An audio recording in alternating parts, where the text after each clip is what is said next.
This is why a small shift in someone's energy can affect you so much. And it's not because you're overreacting.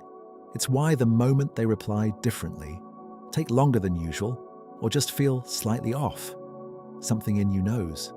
Your mood drops, your focus shifts. And suddenly you're thinking, did I do something? Are they pulling away?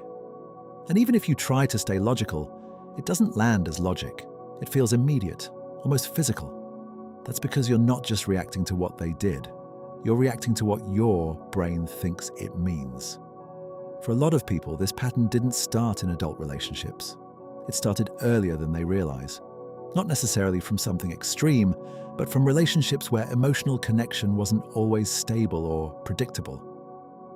Sometimes you felt close, seen, safe, and other times that same closeness shifted. Attention changed, energy changed.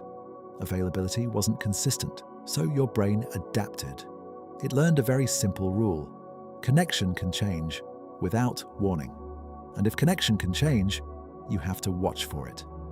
Over time, that builds a kind of sensitivity, not emotional weakness, but a detection system.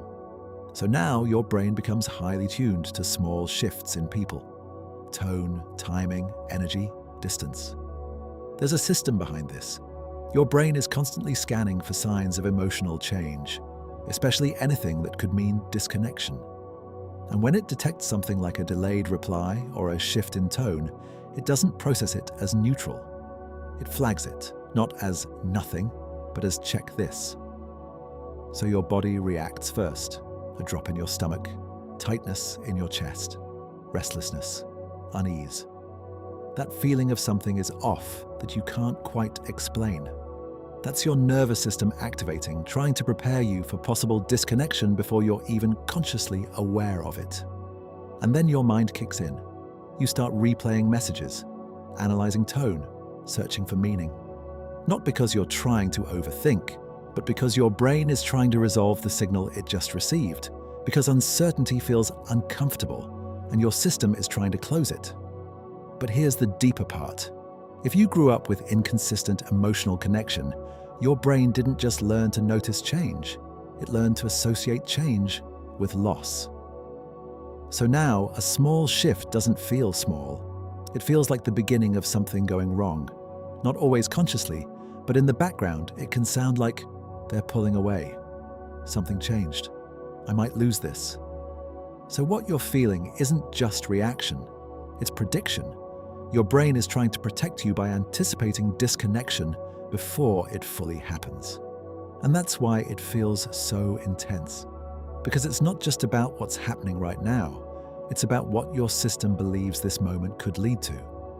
So instead of asking, why am I reacting like this?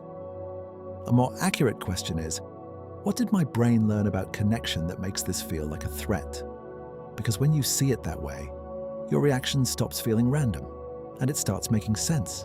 And that's where change actually begins. Not by forcing yourself to stop feeling it, because you can't override a system that was trained over time, but by starting to notice it as it happens. That moment when it kicks in, and instead of immediately believing the story, you recognize, this feels like something is wrong, but this is my system reacting to a perceived shift. That creates just enough space between the feeling and the meaning you assign to it. And in that space, everything starts to change. Now, in the next video, I'll break down what's actually happening in your brain and body in real time when this gets triggered. Why it feels physical, why it escalates so fast, and why you can't just think your way out of it.